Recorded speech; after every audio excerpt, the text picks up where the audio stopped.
Hồ sơ vụ án thể hiện, Nguyễn Võ Quỳnh Trang nhiều lần nhốt bé gái 8 tuổi vào chuồng chó. Tại tòa, bị cáo Thái thừa nhận mình đồng ý cho nhân tình thực hiện việc trên. Ngày 28 tháng 4, Tòa án Nhân dân cấp cao tại thành phố Hồ Chí Minh mở phiên tòa xét xử bị cáo Nguyễn Kim Trung Thái, 38 tuổi, ngụ thành phố Hồ Chí Minh, về tội hành hạ người khác và che giấu tội phạm. Dì ghẻ, Nguyễn Võ Quỳnh Trang hầu tòa, sáng ngày 28 tháng 4, clip, Cao Bách. Sau hơn 3 tiếng xét hỏi và tranh tụng, được nói lời sau cùng, Nguyễn Kim Trung Thái nói bản thân đã nhận thức rõ sai phạm của mình. Bị cáo nói rất xấu hổ với hành vi của mình. Tiếp đó, Thái xin lỗi vợ cũ cùng gia đình. Cuối cùng, nam bị cáo 38 tuổi nói mình sẽ cố gắng cải tạo tốt, tu tâm dưỡng tính để sớm có cơ hội làm cuộc đời. Do tính chất phức tạp của vụ án, hội đồng xét xử quyết định nghị án kéo dài và sẽ tuyên án vào ngày 10 tháng 5. Nguyễn Kim Trung Thái và người tình tại phiên tòa phúc thẩm, ảnh, Hải Long. Quỳnh Trang rút kháng cáo đã được tòa chấp thuận. 8 giờ 10 phút, phiên tòa bắt đầu. Theo báo cáo của thư ký, tại phiên tòa hôm nay luật sư Phạm Thị Ngọc bào chữa cho bị cáo Nguyễn Kim Trung Thái xin xét xử vắng mặt. Phạm Công Hùng và Khưu Mỹ Vinh bảo vệ cho bị hại xin xét xử vắng mặt. Đồng thời, đại diện bị hại là mẹ bé VA cũng xin xét xử vắng mặt. Về việc vắng mặt của những người trên, bị cáo và những người tham gia tố tụng không có ý kiến nên tòa tiếp tục xét xử. Nghe hội đồng xét xử xét hỏi về việc rút kháng cáo, Nguyễn Võ Quỳnh Trang nói bản thân hoàn toàn tự nguyện do không chịu được áp lực, mệt mỏi dư luận xã hội từ một chiều, thiếu khách quan. Khi tòa hỏi tại sao là thông tin một chiều, Trang không có câu trả lời. Tiếp đó, tòa đặt hàng loạt các câu hỏi, Trang nói sẽ giữ quyền im lặng cho mình. Trang xác định bản án sơ thẩm tuyên phạt mình mức án tử hình là thỏa đáng, tương xứng với hành vi của mình đã gây ra. Với việc Trang rút kháng cáo, đại diện Viện Kiểm sát cho rằng việc này là phù hợp với quy định của pháp luật. Từ đó, đại diện cơ quan công tố đình chỉ xét xử đối với Nguyễn Võ Quỳnh Trang và tiếp tục xét xử Nguyễn Kim Trung Thái. Việc Trang rút kháng cáo đã được tòa chấp thuận. Bản án tử hình sẽ có hiệu lực ngay sau khi tòa ra quyết định đình chỉ xét xử. Trong quá trình xét xử nếu nhận thấy cần thiết hội đồng xét xử vẫn xét hỏi Trang. Công bố clip Nguyễn Võ Quỳnh Trang hành hạ bé gái 8 tuổi. Tiếp đó, luật sư Nguyễn Anh Thơm, bảo vệ cho bị hại, cho biết, ông vẫn giữ nguyên kháng cáo đối với bị cáo Nguyễn Kim Trung Thái. Thái khai, giữa năm 2020, bị cáo quen biết với Trang. Việc ly hôn với mẹ bị hại không liên quan tới Trang. Sau khi ly hôn, tòa giao Thái nuôi bé NTVA hồ sơ vụ án thể hiện Thái chặn, không cho bé VA gặp mẹ nhưng tại tòa Thái phủ nhận và cho rằng mình không ngăn cản. Về việc đánh đập con, Thái khai do con gái học hành kém, mất căn bản, không ngoan nên giao cho Trang dạy dỗ. Người này khai bản thân làm nhiều công việc, tiền bạc có vấn đề nên thờ ơ với việc chăm sóc bé VA. Bên cạnh đó, người đàn ông này nói đây là sai sót lớn nhất của mình. Khi tòa công bố tiếp các clip đánh đập bé gái, Nguyễn Võ Quỳnh Trang tỏ ra mệt mỏi, cán bộ y tế phải đưa ra khỏi phòng xét xử để chăm sóc. Đồng ý cho nhân tình nhốt con gái vào chuồng chó. Khi được tòa hỏi, nhận thức thế nào về cái chết của bị hại, Thái thừa nhận mình đã không làm tròn trách nhiệm của người cha, không quan tâm con gái đúng mực. Bị cáo Thái đã nhiều lần đánh đập, bỏ mặc, cùng tham gia đánh, bỏ mặc hậu quả xảy ra. Từ đó, luật sư bảo vệ cho bị hại mới kháng cáo đề nghị đổi tội danh của bị cáo sang tội giết người, chủ tọa phiên tòa đặt câu hỏi. Thái khai, chưa bao giờ nghĩ tới việc Trang đánh chết con gái mà bỏ mặc. Bị cáo bận đi kiếm tiền về lo cho gia đình nên việc luật sư nói bị cáo giết người là không đúng. Hồ sơ vụ án thể hiện, Trang nhiều lần nhốt bị hại vào chuồng chó. Tại tòa, bị cáo Thái thừa nhận mình đồng ý cho nhân tình thực hiện việc trên. Khi được hỏi về việc đem cây gậy cho Trang đánh bé VA thì người đàn ông 38 tuổi nói bị cáo đã sai rồi. Yêu cầu đổi tội danh Nguyễn Kim Trung Thái sang tội giết người. Theo lời khai, ngày 22 tháng 12 năm 2021, khi đang đi làm việc, Thái kiểm tra camera trong nhà thấy Trang đang đánh đập bé VA. Người đàn ông này đã gọi điện thoại về yêu cầu nhân tình dừng tay. Khi thấy Trang đánh con một cách dã man, trói tay, chân, tại sao bị cáo không về nhà ngăn cản, chủ tọa phiên tòa hỏi bị cáo Thái. Trả lời câu hỏi trên, Thái nói do công việc bận rộn nên tối mới trở về nhà.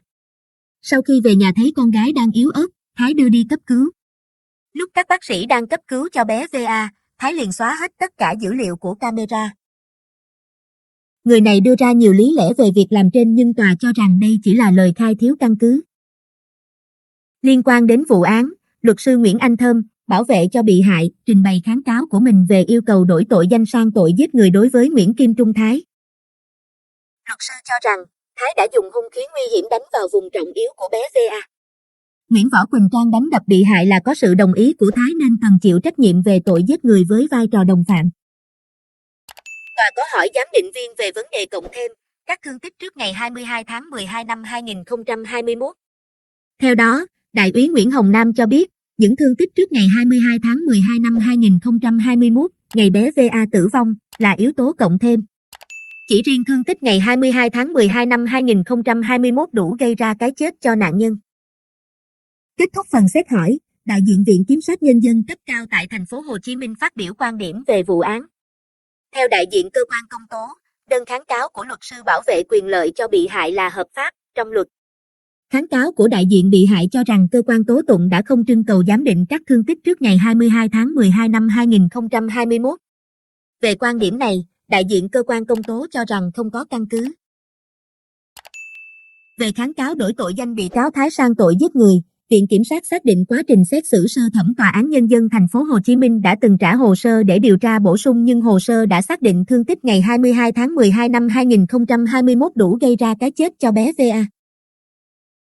Bên cạnh đó, theo đại diện Viện Kiểm sát, ngày 22 tháng 12 năm 2021, Trang đánh đập, hành hạ bé VA khi Thái không có ở nhà nên không căn cứ xác định người đàn ông 38 tuổi đồng phạm tội giết người với vai trò đồng phạm giúp sức. Từ những phân tích, đại diện Viện Kiểm sát Nhân dân cấp cao tại thành phố Hồ Chí Minh đề nghị không chấp nhận kháng cáo của luật sư bảo vệ quyền lợi cho bị hại. Nguyễn Võ Quỳnh Trang tại phiên tòa phúc thẩm, sáng ngày 28 tháng 4, ảnh, Xuân Duy. Viện Kiểm sát xác định bản án sơ thẩm tuyên Nguyễn Kim Trung Thái là đúng tội. Sau khi nghe đại diện Viện Kiểm sát phát biểu quan điểm, luật sư bảo vệ cho bị hại trình bày luận cứ bảo vệ của mình. Theo đó, luật sư Nguyễn Anh Thơm cho rằng bị cáo Nguyễn Kim Trung Thái đã dùng hung khí nguy hiểm đánh vào vùng trọng yếu trên cơ thể cháu VA. Bản án 8 năm tù cấp sơ thẩm tuyên với Thái là quá nhẹ, chưa tương xứng với hành vi phạm tội của bị cáo gây ra.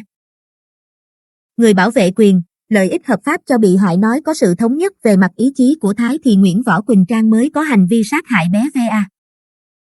Tiếp đó, luật sư Trần Thị Ngọc Nữ cho rằng các vết thương trước ngày 22 tháng 12 năm 2021 khiến bị hại chết nhanh hơn.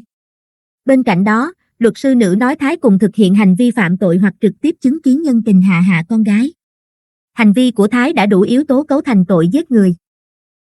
Từ những phân tích trên, luật sư đề nghị hội đồng xét xử chấp nhận kháng cáo, chuyển tội danh đối với Nguyễn Kim Trung Thái sang tội giết người.